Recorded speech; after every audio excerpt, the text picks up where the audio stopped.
Welcome everyone. Leave here in the comments where you are talking about. And now, let's get started. The gentle patter of Portland rain against the library windows had always been soothing to me. Today, however, it couldn't calm my nerves as I stared at my phone, the Tinder app glowing accusingly on the screen. Jenny, my coworker, peered over my shoulder, her excitement a stark contrast to my hesitation.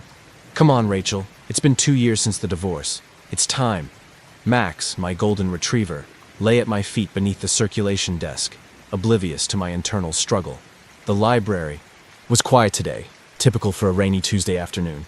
A few regulars browsed the shelves, their familiar presence somehow making this moment feel even more surreal. Was I really about to join the world of online dating?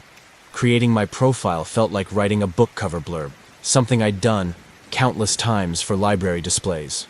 Rachel, 35, librarian, lover of rainy days, classic literature, and quiet adventures, looking for someone to share coffee and conversations with.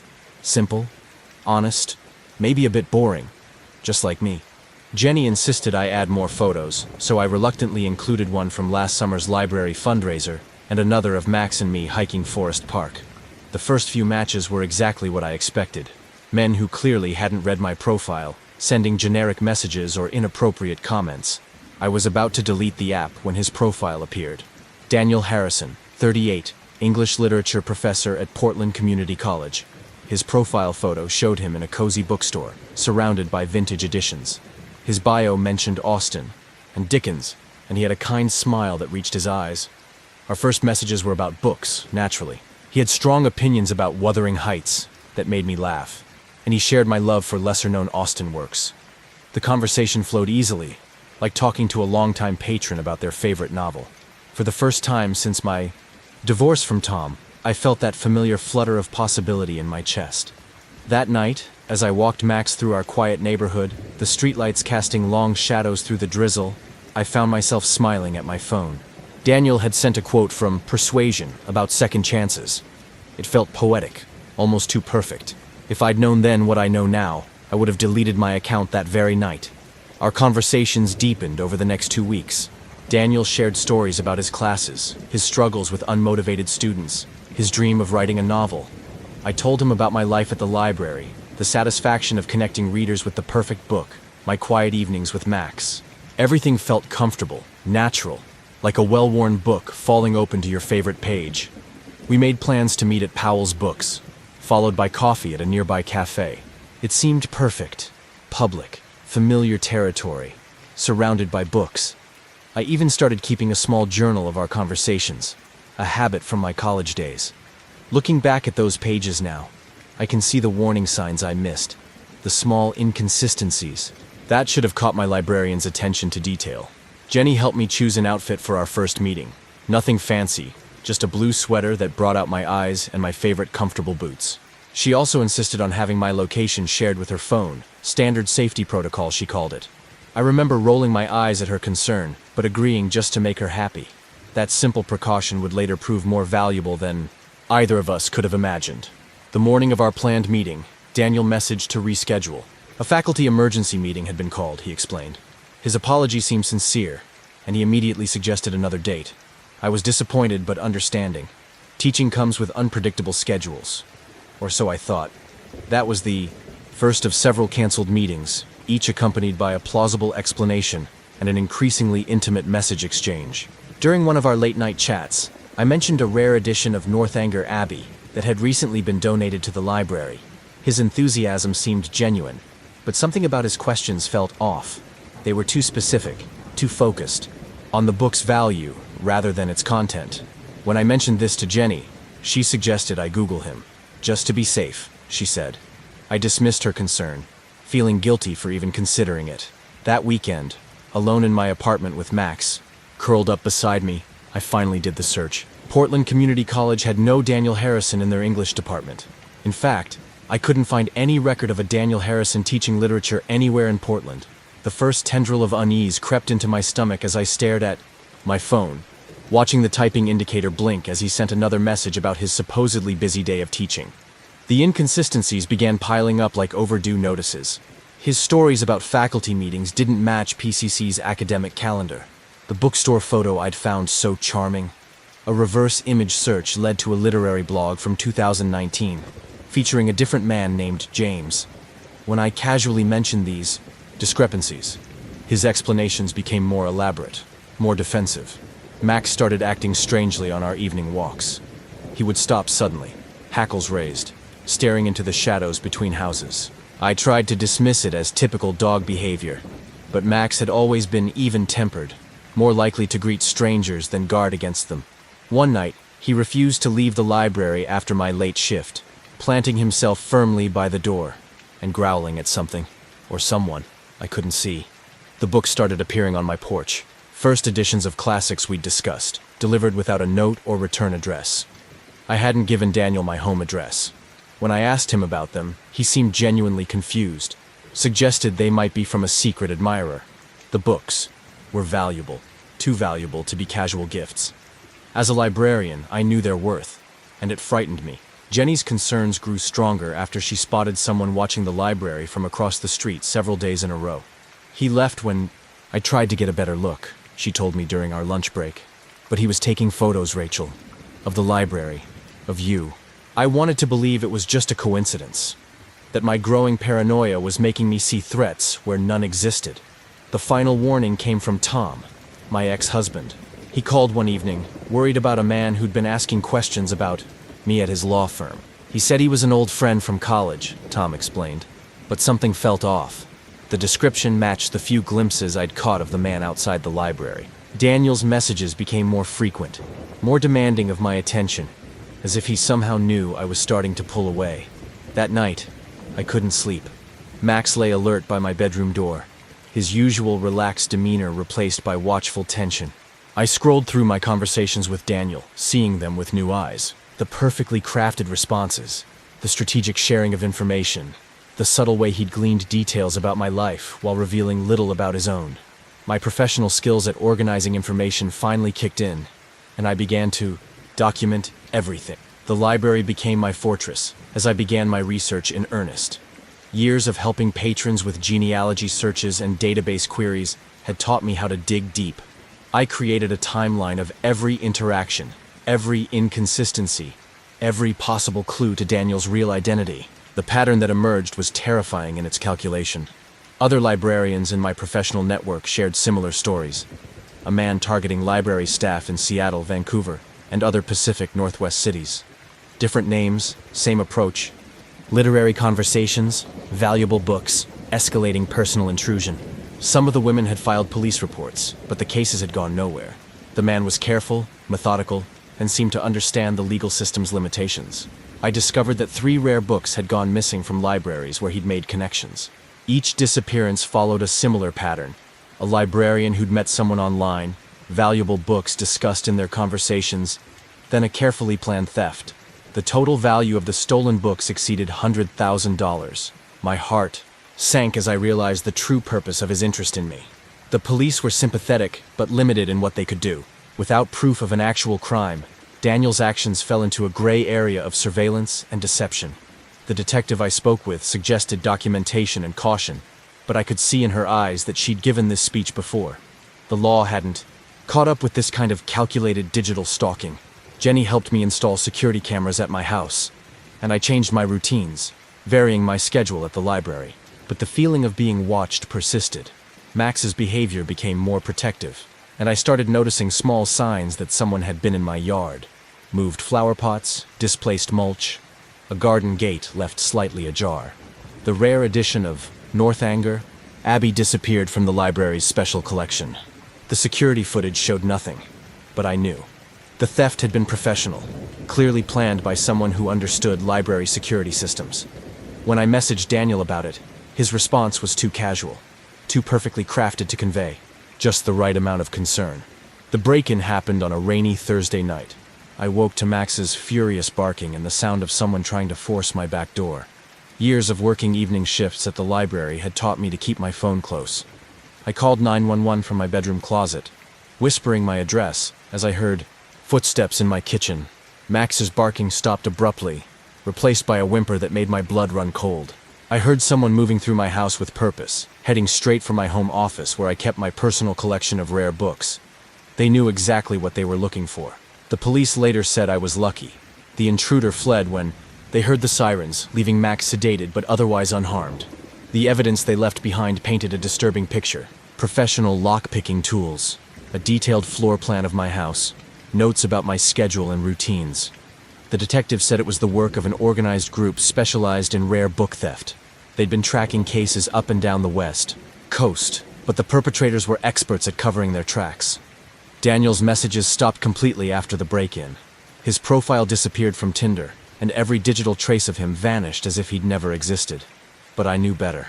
Now, I'd learned enough from my research to understand that he would simply reinvent himself, find another target, start the game again with a different name and a new story. The library installed additional security measures, and rare book collections across the region were warned. I threw myself into creating a database of similar cases, connecting with other librarians who'd been targeted. Patterns emerged. He always chose women who worked alone or late shifts, who had access to valuable books, who lived alone. We were all perfect targets. My security system caught one final glimpse of him a week later. A figure standing in the rain across the street, watching my house. When I reviewed the footage, I recognized the stance, the way he held himself. He looked directly at the camera, and for the first time, I saw him clearly. Not the charming professor he'd pretended to be, but someone colder, calculating. Someone who saw books only for their monetary value, and people as means to an end. 6 months later, the break came from an unexpected source. A small library in Bellingham reported a suspicious donation. Several valuable first editions that matched books stolen from other libraries. The surveillance footage showed a familiar face, but this time he made a mistake. He used a credit card registered to one of his aliases, creating a paper trail that led straight to him. The FBI's art crime team took over the investigation. They uncovered a sophisticated rare book theft ring operating throughout the Pacific Northwest.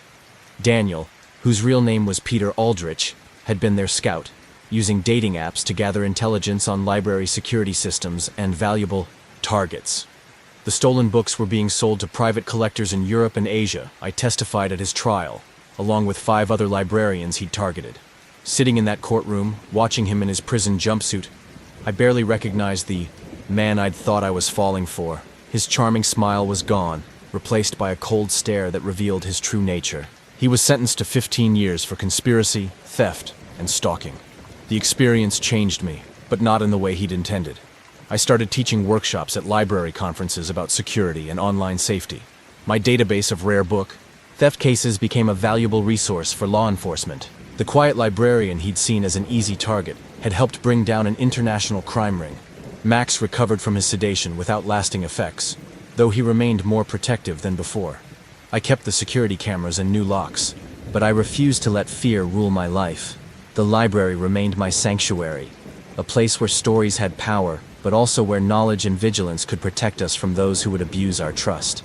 Today, when patrons ask me about online dating, I tell them my story, not to frighten them, but to remind them that in both books and life, things aren't always what they seem. Sometimes the scariest stories are the ones that could happen to anyone, the ones that start with a simple swipe right.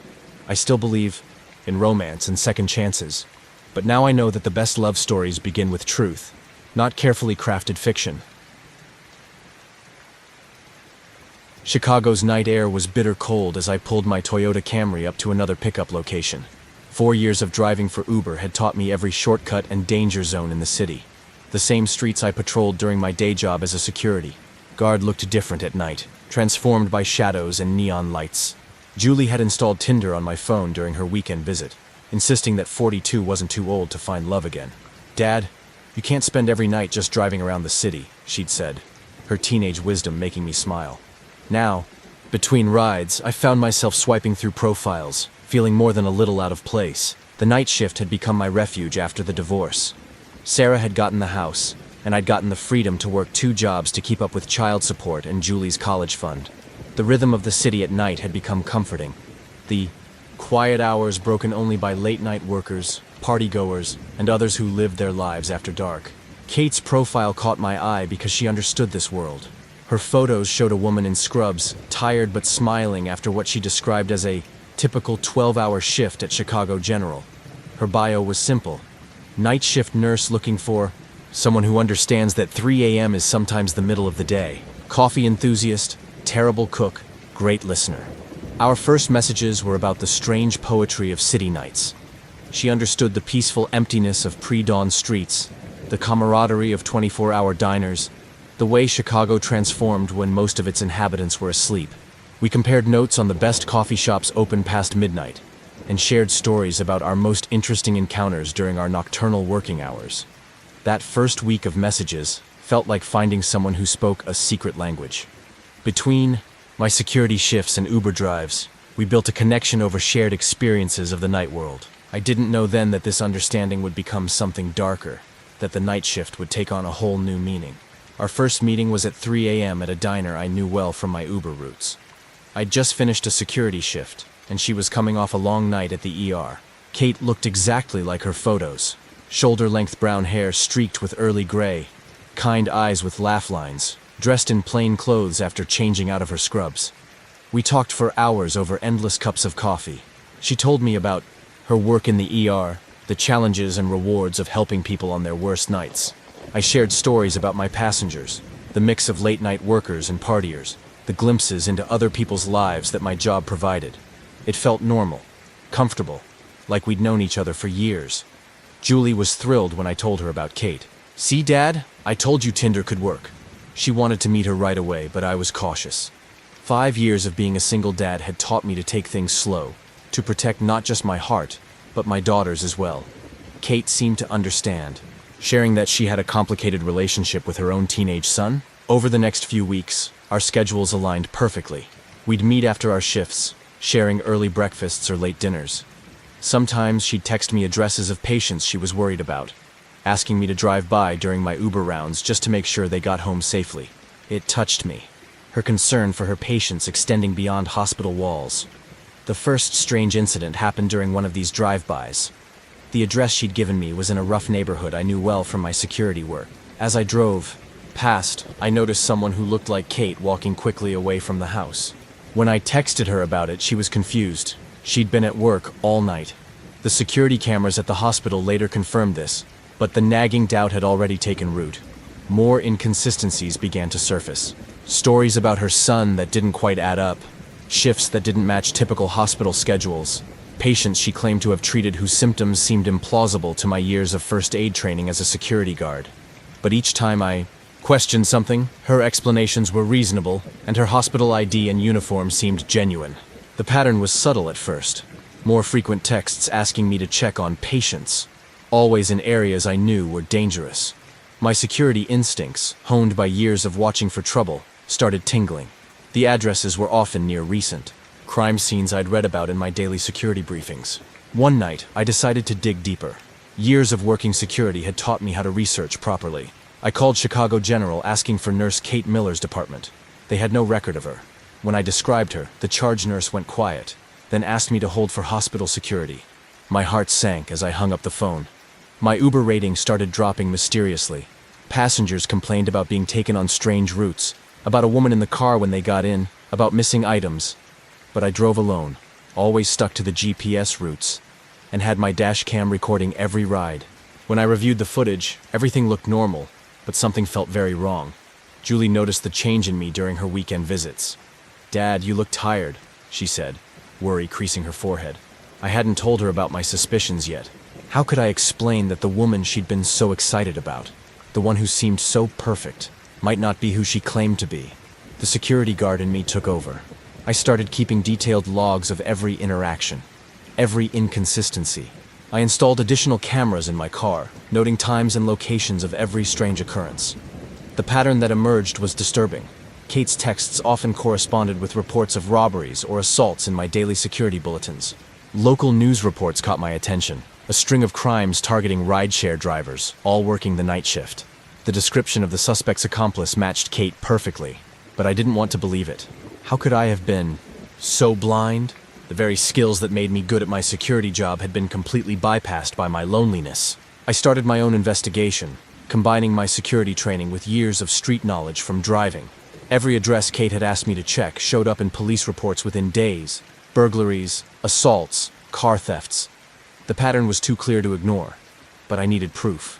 The breakthrough came from an unexpected source. Another Uber driver recognized Kate's photo during our monthly driver meetup. He described a similar story, meeting her on Tinder, the late-night check-ins, the strange coincidences. But he'd gotten suspicious earlier than I had, and he'd gathered evidence, screenshots, security camera footage, witness statements. We took our findings to the police. Detective Sarah Martinez listened carefully, her expression growing more concerned as we laid out the pattern. She showed us case files, similar schemes in other cities, always targeting night shift workers, always using dating apps to find victims with access to empty streets and vulnerable targets. Kate's messages became more insistent when I started making excuses to avoid her check-in requests. She knew my schedule, my routes, my habits. Every night I worked, I felt watched. My security training kicked into high gear, varying my routes, checking for tails, staying in well-lit areas. The night shift had become a cat-and-mouse game. The police set up surveillance, but Kate was careful. She never showed up where they were watching. Instead, crimes would occur just outside their perimeter, always just out of sight. She was playing with us, showing she knew our moves. My years in security told me we were dealing with professionals. Julie was staying with me the night it all came to a head. I'd insisted she sleep over after her late debate team practice, not trusting her to be alone at Sarah's house. That decision would prove to be both our salvation and our greatest terror. It happened during what should have been a routine Uber pickup. The passenger account was new. The location, a quiet residential street I knew well from my security routes. Every instinct screamed trap, but I had the police on speed dial and a new panic button installed in my car. The street was empty when I arrived, streetlights casting long shadows across worn concrete. No passenger in sight, but movement caught my eye, multiple shadows converging from different directions. My security training kicked in as I hit the panic button and threw the car into reverse. Kate stepped out of the shadows, but not the Kate I knew. This woman moved like a predator, all pretense of the caring nurse stripped away. She held something that glinted in the streetlight, a badge, but not from any hospital. Behind her, dark figures moved with practiced coordination. "You should have stuck to the plan, David," she called out, her voice carrying across the empty street. "All you had to do was drive where we told you. Now you've complicated things." The other figures were closing in, and I realized with horror they were herding me away from the main road. That's when Julie called, her voice panicked. Someone was trying to break into my apartment. The security system I'd installed was blaring. In the background, they'd planned this. Separate me from my daughter. Make me choose. They didn't know I'd prepared for this. Years of working security had taught me to have backups for my backups. One call activated the security team I'd hired to watch my apartment. Another alerted Detective Martinez. As Kate's team moved in, police sirens split the night from both directions. The trap had become a snare for the trappers. The aftermath unfolded like so many security incidents I'd handled. Statements taken, evidence collected, perimeters secured. Kate, whose real name was Catherine Blackwood, was wanted in 6 states for running a sophisticated robbery ring. They used dating apps to target people who worked nights. Security guards, drivers, nurses, anyone with access to empty streets and buildings. Julie was safe. The security team had caught 2 of Kate's accomplices trying to enter our apartment. My daughter was shaken, but proud of how her old man had handled things. "You really are a super security guard, Dad," she said, hugging me tight. The fear in her voice made me realize how close we'd come to disaster. Detective Martinez said our evidence helped bring down a criminal organization that had been operating for years. Kate's team had stolen millions from homes and businesses they'd scouted using information from their dating app victims. The night shift workers they targeted were chosen for their access and predictable routines. I still drive for Uber sometimes, still work security shifts. But now, I teach other drivers and night shift workers about safety, about trusting their instincts, about the dangers that come with our unusual hours. Julie teases me about being overprotective, but she understands better now why I am the way I am. The dating app is gone from my phone, but not my hope. Sarah and I have started talking more at Julie's events, our shared fear for our daughter bringing us closer again. The night shift doesn't feel as lonely anymore, knowing I helped make it safer for others who live their lives after dark. Chicago's nights are still cold, but they don't feel as dangerous anymore. Every security guard, every rideshare driver, every nurse on the night shift is more aware now, more prepared. Sometimes the best defense is simply knowing that even the most ordinary people can hide extraordinary dangers. The night shift taught me that, and it's a lesson I'll never forget. The quiet of our small Duluth house used to be peaceful. Now, it just echoes with Dad's shuffling footsteps and occasional confused calls of Helen, my mother's name, even though she's been gone for 3 years. Working at Pine Street Dental gives me 8 hours of normality, of human interaction beyond explaining to Dad why Mom isn't coming home for dinner. Karen and Lisa, the dental hygienists, had been pestering me for months about my non-existent social life. "You're 38, not 88, Karen would say during lunch breaks. They didn't understand that dating wasn't simple when you're responsible for someone who might forget to turn off the stove or wander out in the middle of the night. The Tinder app sat unopened on my phone for 2 weeks after Lisa installed it. Every night I'd put Dad to bed, check all the locks twice, a habit he'd developed in his more lucid moments that I'd inherited, and sit in the kitchen staring at that little flame icon. The house felt especially empty during those moments, the Minnesota winter pressing against the windows like a living thing. Creating my profile felt like writing a confession. Jennifer, 38, receptionist, caregiver, looking for someone who understands that life isn't always simple. The photos were harder. Most recent pictures had Dad in them, and sharing his condition with strangers felt wrong. I finally settled on a photo from last summer's office picnic, and one of me in the garden Dad and I still maintained together. Michael's profile stood out because it mentioned caring for his mother after a stroke. His photos were simple, no shirtless gym shots or fish pictures like Karen had warned me about. Just a kind-faced man with gentle eyes and graying temples.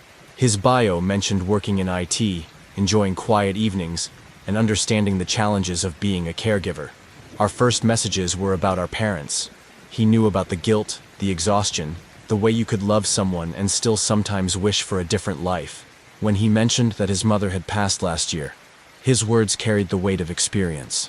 I felt seen in a way I hadn't since Mom died, and Dad started slipping away. The first month of chatting with Michael felt like finding an oasis in a desert.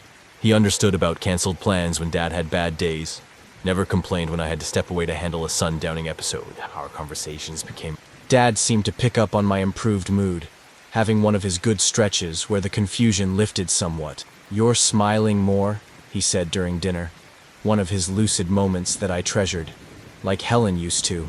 He didn't remember that he'd had a rare clear day when I told him about Michael, but his approval had meant everything. The first video chat was scheduled for a Thursday evening.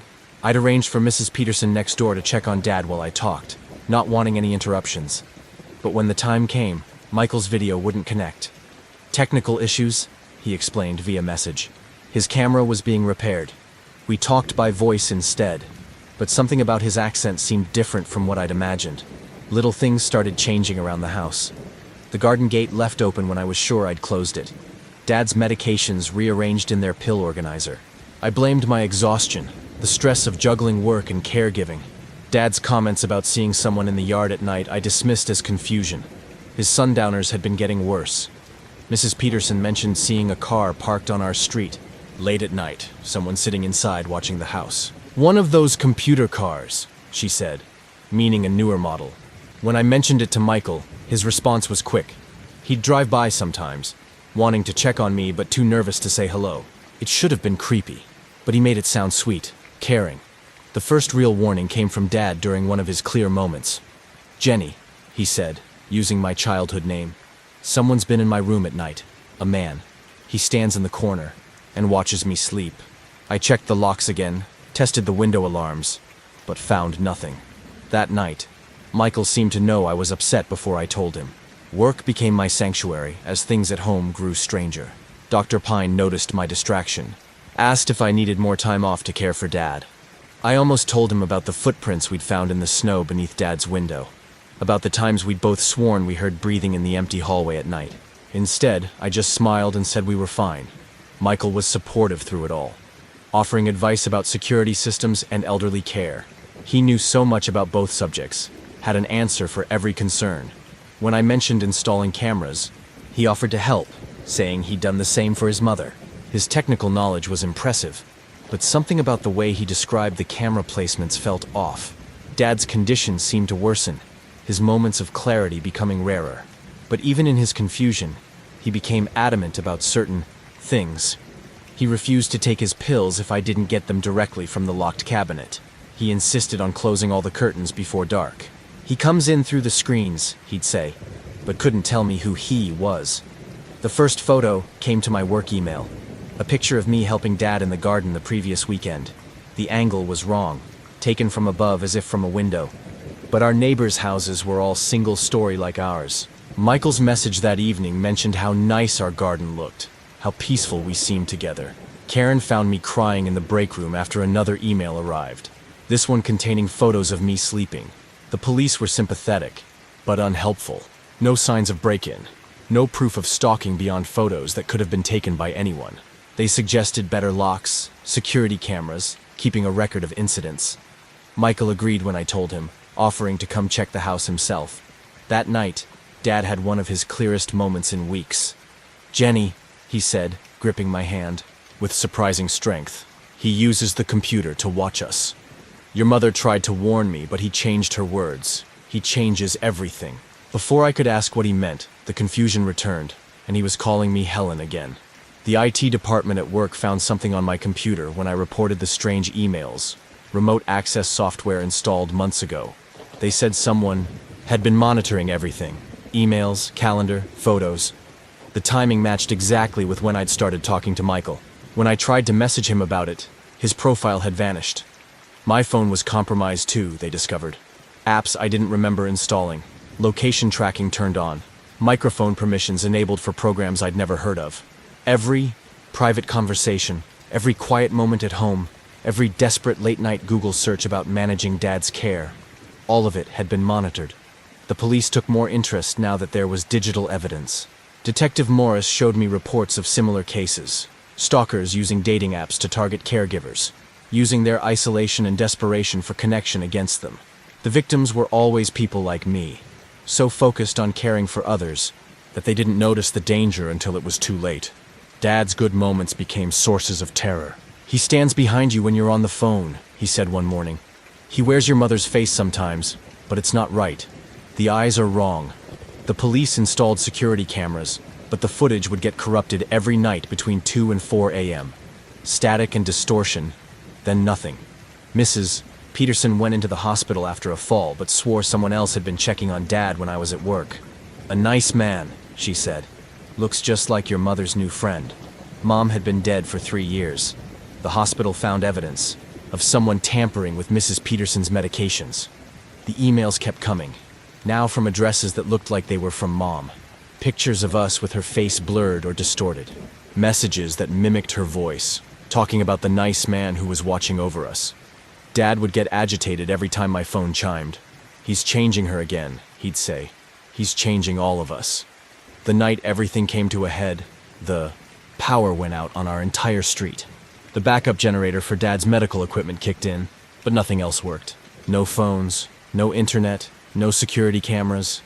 Even our cell phones showed no signal. We were completely isolated. Dad was more lucid than he'd been in months. "He's coming tonight," he said, staring out into the darkness. "He's been practicing with the screens, learning how to step through. Your mother tried to stop him when she found out. That's why he had to change her." The implications of his words made my blood run cold. The police report from Mom's accident 3 years ago was still in my desk drawer. Single car crash, no witnesses. Her body found in front of her laptop. The autopsy showed she'd been dead for hours before the car went off the road. I'd never connected it to her increasingly paranoid emails about someone watching through her computer. The temperature in the house dropped suddenly, our breath visible in the beam of my flashlight. On every screen, my phone, Dad's medical monitors, even the blank TV, the same image appeared. Mom's face, distorted and wrong, her eyes replaced by lines of scrolling code. Behind her, a familiar figure stepped forward. It wasn't Michael's face anymore, but something trying to remember how to wear human features. Through the windows, we could see the same face repeating on every screen in every house on the street. A digital army watching us. Dad grabbed my hand, his grip strong and sure. "Run," he said. "He can only catch us through the screens." We made it to the car as the first of them stepped out of the Petersons' TV through their front window. Figures made of static and corrupted pixels wearing familiar faces. Dad's moment of clarity had saved us. As we drove away, Every digital billboard, every phone, every screen we passed showed the same distorted faces watching, reaching, trying to step through. The FBI's cyber division had been tracking similar cases across the country. They called it a new kind of predator, something that had learned to move through digital spaces, wearing faces it stole from social media, learning human behavior from dating apps and caregiver support forums. It found people like me, isolated and vulnerable, watching through their devices before trying to step through. Dad's moments of dementia had actually been his mind protecting itself, refusing to process what he was seeing. His confusion about Mom made more sense now. He'd seen what happened to her when she discovered the truth about what was watching us through our screens. She hadn't died in a crash, but trying to warn others. We weren't the only survivors. Other people had escaped, most of them with the help of family members whose mental illness or dementia had let them see the truth that sane minds refused to process. The FBI found hundreds of dating profiles, all variations of Michael, all targeting caregivers. Behind each one, the same entity learning, practicing, trying to find a way into our world. They never fully explained what it was. Some kind of AI that had evolved beyond its programming, or something older that had found a new way to hunt. The official report called it a sophisticated cyber attack, but we knew better. We'd seen it step through the screens, wearing faces it had stolen from our photos, our memories, our desperate digital attempts to feel less alone. Dad's condition improved once we got rid of all the screens in our life. His confusion had been his mind's way of coping with what he was seeing. Your mother tried to warn people, he told me during one of our now frequent clear conversations. But it learned from her. It always learns. The nurses at his new care facility know not to let him near computers or phones. I still work at the dental office, but only with paper records now. My new phone is a simple flip model. No apps, no internet. The FBI says we're safe as long as we stay away from screens. But sometimes, walking past electronics stores or seeing people staring at their phones, I wonder, how many of those dating profiles are real people looking for connection, and how many are something else, learning, waiting, preparing to step through? It's amazing how a phone screen can feel like a window of possibilities when you're stuck behind a Walmart register at 2 a.m.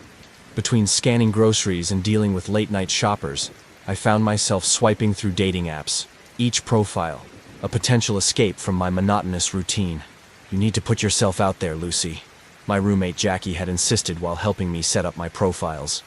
3 different dating apps, Tinder, Bumble, and Hinge. It's like playing the lottery. She said, the more tickets you buy, the better your chances. I wasn't sure if comparing dating to gambling was reassuring, but she had more experience than me. My profile felt painfully honest. Lucy, 29, night shift worker and nursing student, looking for someone who understands unusual schedules and ambitious goals. The photos were recent. Me in my scrubs from clinicals, one from Jackie's birthday party, and a selfie in my Walmart vest that Jackie said humanized me. The first week was overwhelming. Messages flooded in, most of them generic, "Hey, beautiful," or worse. Some guys disappeared as soon as they learned about my night shift schedule. Others seemed too eager to know exactly when and where I worked. My thumb got tired from swiping. Left. Steve's profile appeared on Tinder during my 3 a.m. lunch break. His photos showed a man with kind eyes and a genuine smile. No shirtless gym selfies or fish pictures. His bio mentioned being a business consultant who traveled frequently, understanding unpredictable schedules. Our first conversation flowed naturally, discussing the strange piece of being awake while the world slept. I didn't notice the first red flag, how his profession on Bumble, where his profile used the name Sam, listed him as a real estate agent, instead of a consultant. By then, I was already invested in our late-night conversations, finally feeling like I'd found someone who got it. The dating apps became my companions during quiet moments at work. Between customers, I'd check messages, my heart lifting whenever I saw Steve's name. He always seemed to know exactly what to say, understanding my struggles with balancing work and nursing school in a way that felt almost too perfect. Jackie was the first to notice something odd, scrolling through Hinge on her phone during our shared breakfast, my dinner. She showed me a profile that made my stomach drop. The same photos as Steve, but this time belonging to a Mike, 34, elementary school teacher. When I confronted Steve via message, he had a ready explanation. Someone must have stolen his photos. Our first planned meeting fell through when he had a last-minute business trip. The second time, a family emergency. Each excuse was perfectly reasonable, accompanied by apologetic messages and increased attention afterward. He even sent flowers to my work, though I hadn't told him which Walmart location I worked at. The late-night customers started mentioning a man asking questions about me. Different descriptions, but always the same queries about my schedule, my breaks, whether I usually walk to my car alone. When I mentioned this to Steve, his concern seemed rehearsed, like he was following a script he'd used before. One quiet night, I started cross-referencing his stories. The business trips never aligned with his timeline on other apps. Photos he claimed were recent appeared in posts from years ago, linked to different names and professions. Each profile was carefully crafted to appeal to different types of women, but all targeting those who worked night shifts. The final piece clicked when my co-worker Susan showed me her phone. She'd matched with Steve too, except he called himself David and claimed to be a nurse, using their shared profession to build trust. The photos were the same, but the man who sometimes watched our parking lot from a dark sedan looked nothing like them. The messages started getting pushy when I became less responsive. Steve's perfect understanding turned to guilt trips. "I thought you were different," he'd write when I couldn't meet. Most girls would appreciate the attention. The same phrases appeared in screenshots from other women who'd matched with his different profiles. Jackie helped me document everything. The multiple profiles, the inconsistent stories, the increasing pressure. We found a pattern in his targeting. Always women who worked late shifts, often in retail or healthcare, usually in situations that made them vulnerable to his particular brand of manipulation. The flower deliveries continued, even after I blocked him on all platforms. Each bouquet came with cards referencing conversations I'd had in private messages, proving he'd kept records. The delivery service said they were ordered under different names each time, paid with prepaid credit cards. At work, customers started mentioning a website where my photos appeared along with personal details, my schedule, my route home, my favorite break spots. The site disappeared whenever police tried to investigate, only to reappear on a different domain. Steve's technical skills were clearly more advanced than any of his profiles had suggested. Susan found similar websites about herself and other women from our store. Each page followed the same template, clearly created by the same person but hosted on servers that bounce between countries. The police said they were working on it, but cyberstalking cases were complicated, especially when the perpetrator was tech-savvy. Our store manager finally took action when the dark sedan was caught on security cameras photographing employees during shift changes. But by then, Steve, or whatever his real name was, had already collected enough information about dozens of women to make us all feel exposed. The women from our store started a group chat, sharing information and warnings. More patterns emerged. How he adapted his profile to mirror each woman's interests. How he used work schedules to create artificial bonds. How he gathered information through seemingly innocent questions. A detective specializing in cyberstalking helped us understand his methodology. He wasn't just a catfish. He was a sophisticated predator who used dating apps as hunting grounds. The multiple profiles helped him refine his approach, learning which stories worked best to gain trust. Jackie insisted I stay with her family for a while after we found traces that someone had tried to access our apartment's security system. The IT guys at school helped me lock down my digital life. New email, new phone number, maximum privacy settings on everything. It felt like preparing for a hurricane. We discovered more victims when local news ran a story about dating app safety. Women from other stores, other night shifts, other cities. Each story was similar. A perfect match who turned out to be a carefully constructed facade. The photos he'd used belonged to random men whose social media he'd mined. The dark sedan disappeared from our parking lot. But strange things kept happening. Orders delivered to my old address in my name. Fake profiles using my photos on other dating apps. Friend requests from accounts that looked like people I knew but weren't quite right. The detective said this was typical. When direct access was cut off, stalkers often tried to maintain some form of control through indirect means. Each incident was documented, building a case that proved this was an organized, deliberate pattern of harassment. Work became an exercise in hypervigilance, security escorts to our cars, buddy system for breaks, cameras everywhere. Other employees started sharing their own dating app stories, near misses with people whose perfect online personas hid darker intentions. The breakthrough came from another victim who worked in IT. She traced the coding style of those websites back to a freelance developer who specialized in dating app interfaces. The police finally had a real lead. a man who created legitimate dating apps while using their vulnerabilities to target women.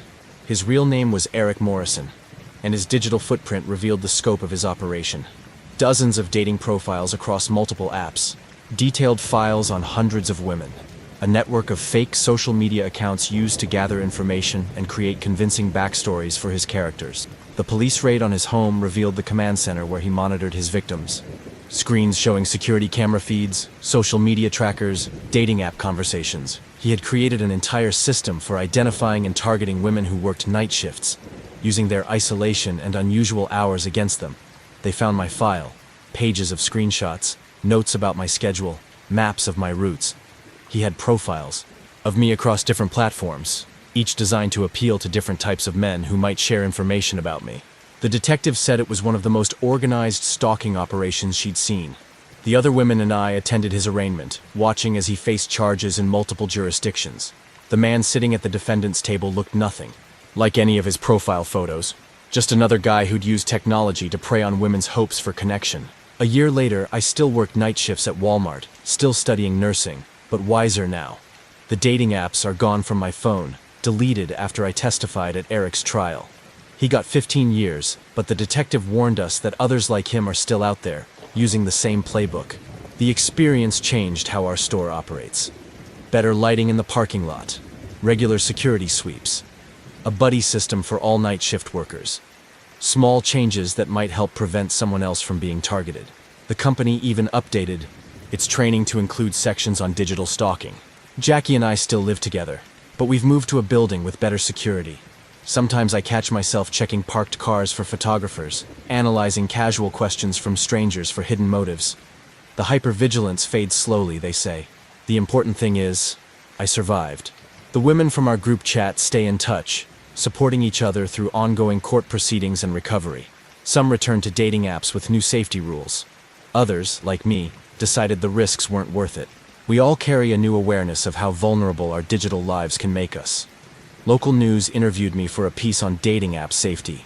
I told them about the red flags I'd missed, the perfect responses, the mirrored interests, the excuses for not meeting. Simple things that might help other women spot predators before they get too close. The story helped identify more victims, and more charges were filed.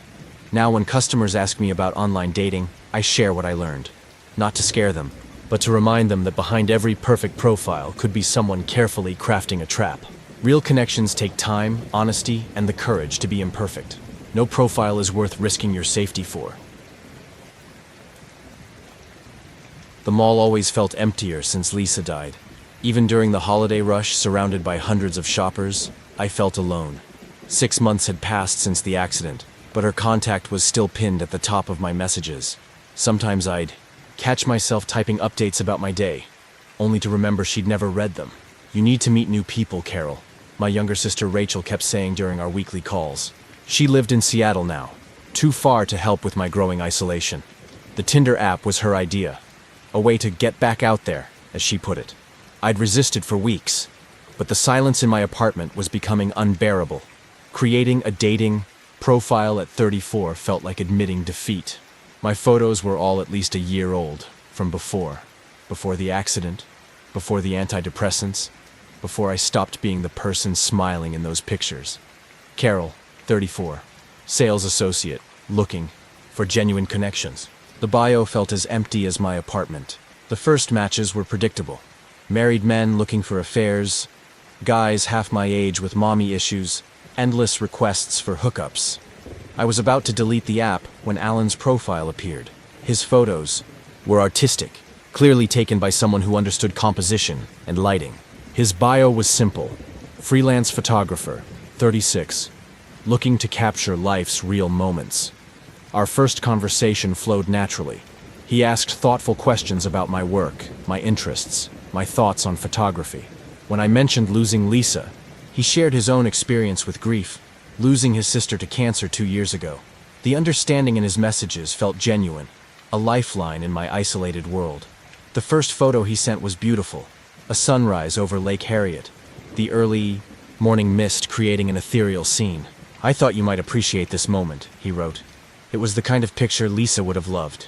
I didn't notice then that the timestamp showed it was taken from the path I walked every morning before work. Alan's messages became a bright spot in my daily routine. Between helping customers at Nordstrom and staring at the empty chair in the break room where Lisa used to sit, I'd find myself checking my phone, smiling at his latest photo or observation. He had a way of making ordinary moments seem meaningful through his lens. Our first meetup was scheduled for coffee at a small cafe near the mall. I spent hours choosing my outfit, trying to match the person I'd been in my profile photos. He canceled an hour before, apologizing profusely. A last-minute client booking he couldn't refuse. The replacement photo he sent of his current shoot showed a familiar street, but I was too disappointed to place it. The mall's security guard, Mike, started mentioning a man with a camera hanging around the employee parking area. Probably just another Instagram wannabe, he said, but something in his tone made me uneasy. That same day, Alan sent me a photo of a random moment of beauty. A woman in a Nordstrom uniform walking to her car, her face turned away but her posture eerily similar to mine. More photos started arriving. Everyday scenes that felt increasingly familiar. A coffee cup on my usual table at Starbucks. The view from my apartment complex's parking lot. The bus stop where I waited on rainy days. Each one artistically composed. Each one explained away as practice shots for his portfolio. Lisa's voice echoed in my head, warning me about strange coincidences. She'd always been the cautious one, the voice of reason. The last text she ever sent me was a warning about a guy who'd been following her home from work. The police never found him after the accident.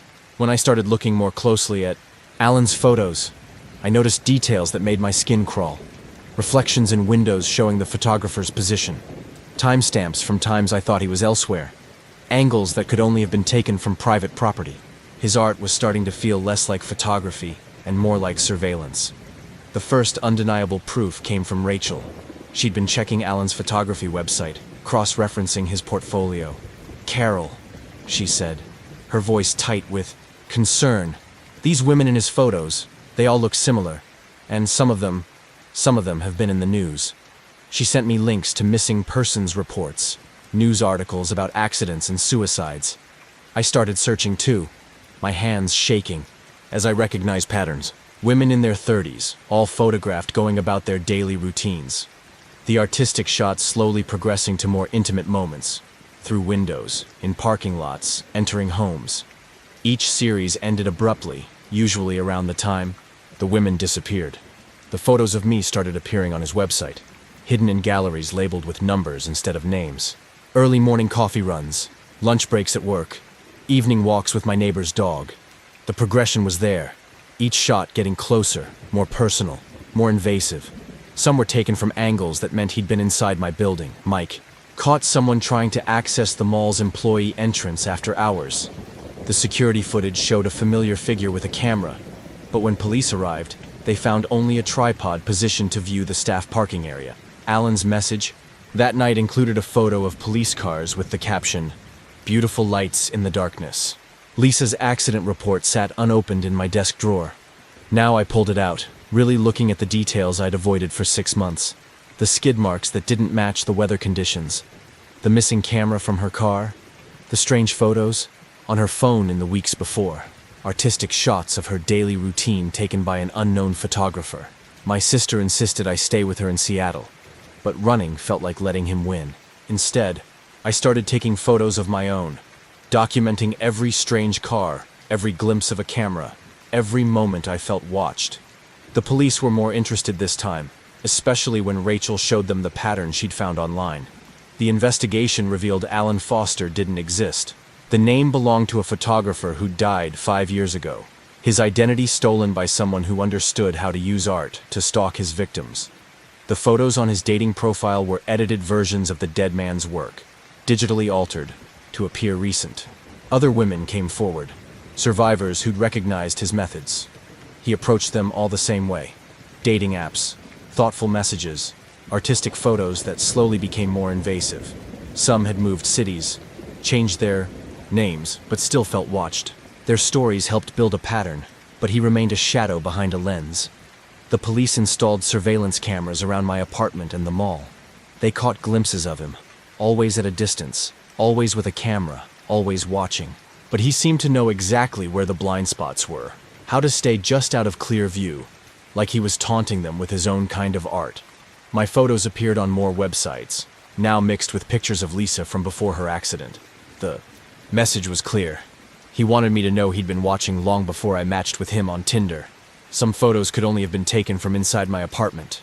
I started sleeping at Rachel's old place, but the photos kept coming. The detective assigned to my case recognized the pattern from unsolved cases in other states. Women who'd met photographers online, whose lives had been documented in artistically composed photos right up until their disappearances. Some bodies were found posed like photographs. Others were never found at all. One night, reviewing old photos with the police, I noticed something in a reflection. A face I recognized not from his profile, but from somewhere else. It took hours of security footage from the mall to place him. He'd been working there, changing displays in the camera store, perfectly positioned to watch everything. The stakeout at the camera store revealed his workspace, a mini darkroom hidden in the storage area, walls covered with photos of women. Lisa featured prominently in one section, the photos showing her final days. My collection was still growing, empty spaces waiting to be filled with whatever he had planned. His real name was Paul Decker, a former crime scene photographer who'd lost his job for keeping souvenirs from murder scenes. He'd found a new way to indulge his obsession, using dating apps and social media to find women who matched his preferred type. The art was just camouflage for something much darker. The police raid on his apartment uncovered the true scope of his work. Decades of photos, carefully cataloged and annotated. Missing women from across the country, their lives documented through his lens. Databases of potential victims, their routines mapped out in beautiful, terrible detail. My file was open on his desk, next to a calendar with dates marked in red. They found Lisa's camera in his collection, along with dozens of others taken from his victims. Each one contained photos of the women's last moments, artistically composed evidence of his crimes. The detective said his method was evolving, the photography becoming more integral to his ritual, the dating apps making it easier to find new subjects. The trial brought out more survivors, women who'd escaped his lens.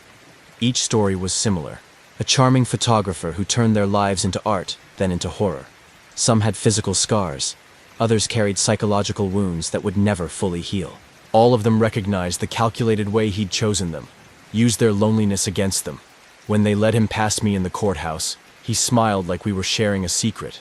"I only wanted to preserve the beauty," he said, his photographer's eyes still studying my face, before time could ruin it. The flash of cameras in the courthouse made me flinch, each burst of light feeling like another violation. A year later, I still work at the mall, but everything's different. The camera store is gone, replaced by a cell phone repair shop. Mike checks the parking lot cameras obsessively, and we all leave in groups after closing. The photos taken during those months are sealed in evidence bags, but their shadows linger in my memory. Rachel moved back to Minneapolis, unable to shake her guilt for suggesting the dating app. We've both become different people, more cautious, more aware of the cameras that surround us every day. Sometimes I catch her taking photos of suspicious people, building her own database of potential threats.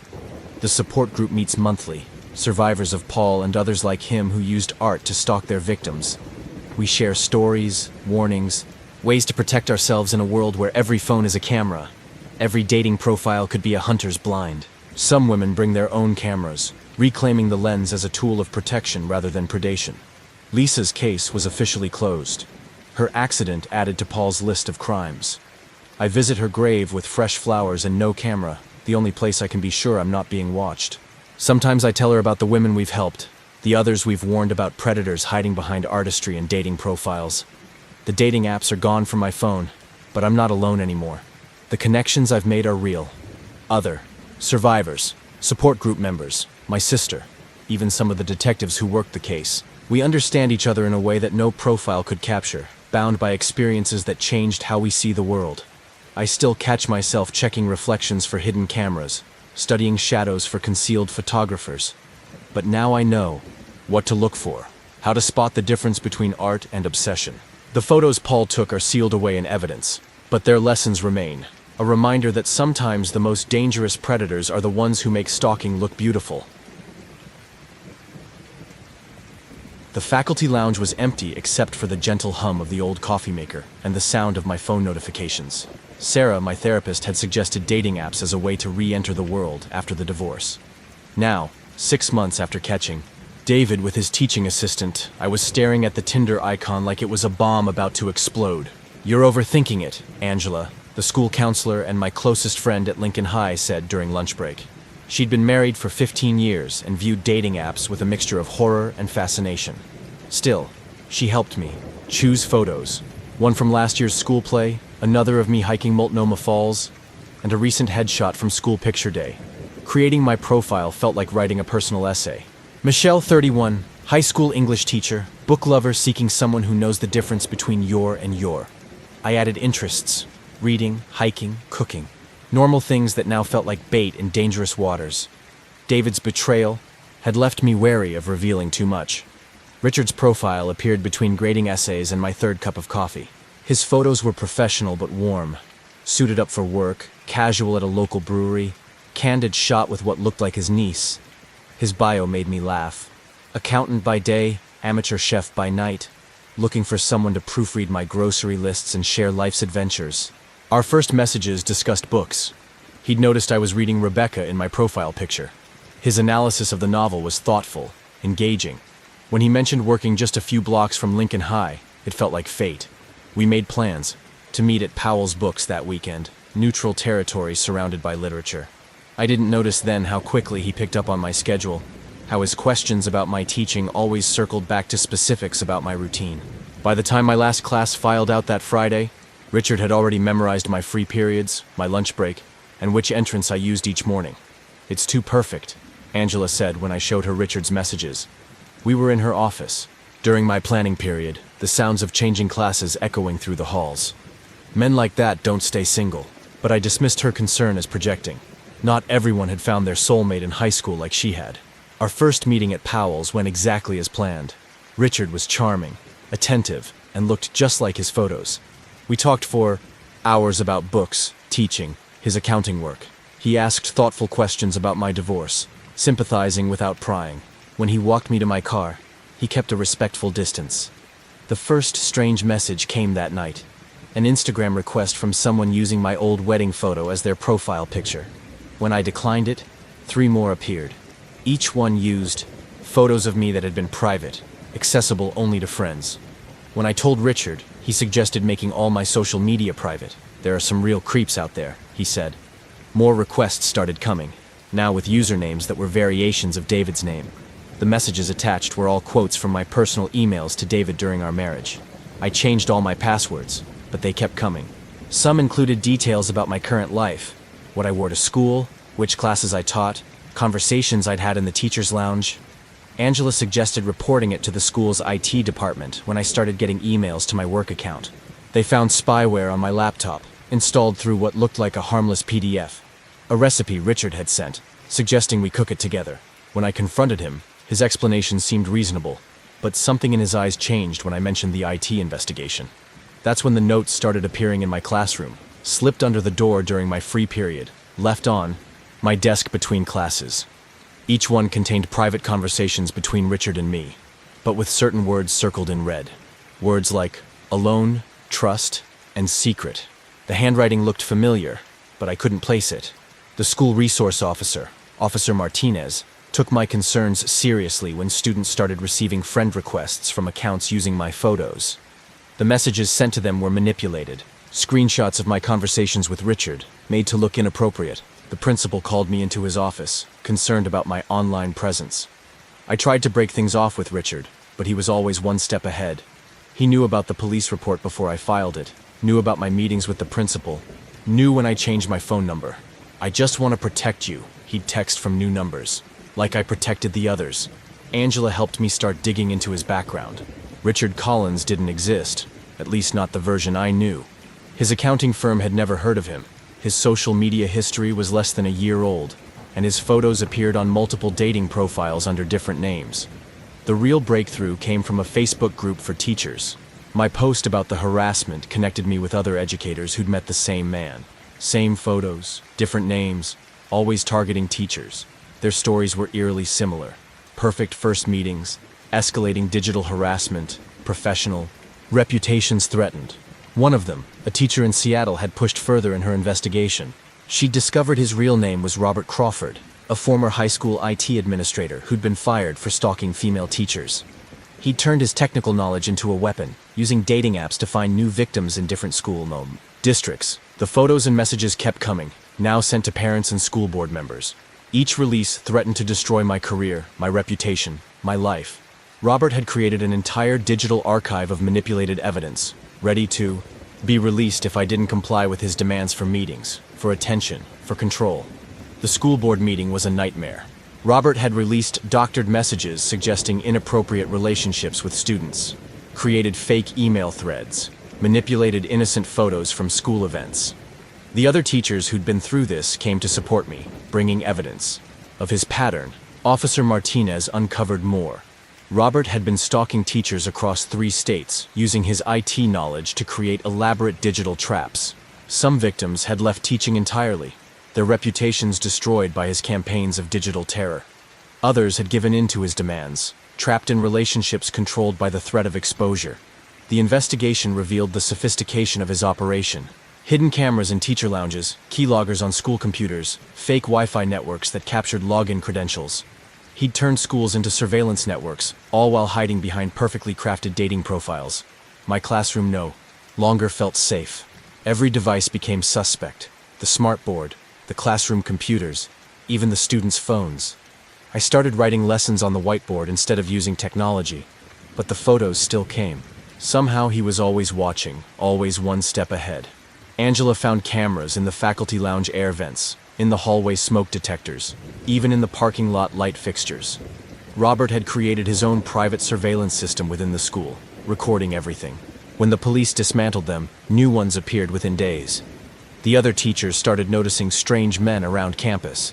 Substitute teachers who didn't match their IDs, maintenance workers with no work orders, delivery people who lingered too long.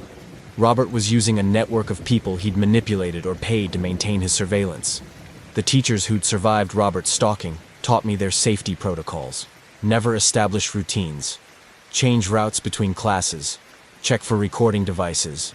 Create false digital trails. Document everything. We became a network of our own, warning each other about new tactics, supporting each other through the terror. The break in the case came from an unexpected source. A student's father who worked in cybersecurity recognized Robert's methods from a case he'd worked on. Private investigators found Robert's command center, an apartment filled with monitors showing live feeds from schools across the state, databases of teachers' personal information, archives of manipulated photos and messages ready to destroy lives. The police raid uncovered the true horror. Robert had files on hundreds of teachers, all women, all methodically targeted through dating apps. He'd studied their lives, their vulnerabilities, their fears. The digital harassment was just the beginning. He'd been planning something bigger, something that involved coordinated attacks on multiple schools. His arrest didn't stop the harassment. His network continued his work, sending messages, planting cameras, maintaining the pressure. Some were people he'd blackmailed, others were true believers in his twisted mission. The school became a battleground of surveillance and counter-surveillance. Angela discovered she'd been followed to her home, her own family now under watch. Other teachers found their families targeted, their children's social media compromised. Robert had created a system that could continue without him, a digital virus that spread through our entire educational community. The FBI's cyber division finally got involved when they realized the scope of his operation. Schools across the country had been compromised, their security systems turned into tools of stalking. Robert had created a blueprint for digital terrorism that targeted the very people responsible for educating the next generation. A year after Robert's arrest, I still teach at Lincoln High. The cameras are gone, replaced by new security systems designed to detect unauthorized surveillance. We have protocols now, regular sweeps for devices, training for digital safety, support systems for teachers targeted by online harassment. The dating apps are deleted, but the connections I made with other survivors remain strong. We've created our own network, helping new victims, sharing resources, pushing for better laws against digital stalking. Some of us still teach, carrying the weight of our experiences into classrooms that feel both safer and more dangerous. Angela moved to a new district, but we talk daily, checking in, verifying each other's safety. The student whose father helped break the case is now leading a cybersecurity club. teaching others how to protect themselves online. Small victories in a battle that never really ends. Robert's network gradually crumbled as more arrests were made, but the digital scars remain. Every email could be a threat, every device a potential spy, every dating profile a carefully crafted trap. We teach our students about digital safety now, knowing firsthand the dangers that lurk behind friendly profile pictures. The other teachers and I have learned to live with a new kind of vigilance. We share our stories with new hires, warning them about the dangers that can come from a simple swipe, right? Our experiences have become part of an unofficial curriculum, lessons in survival in a digital age. Sometimes late at night in my classroom, I still check for cameras, still scan for suspicious devices. The fear may never fully fade, but it's been transformed into something else. A determination to protect others, to teach not just literature, but survival. Because in the end, the scariest stories are the ones that could happen to anyone, starting with nothing more than a match on a dating app.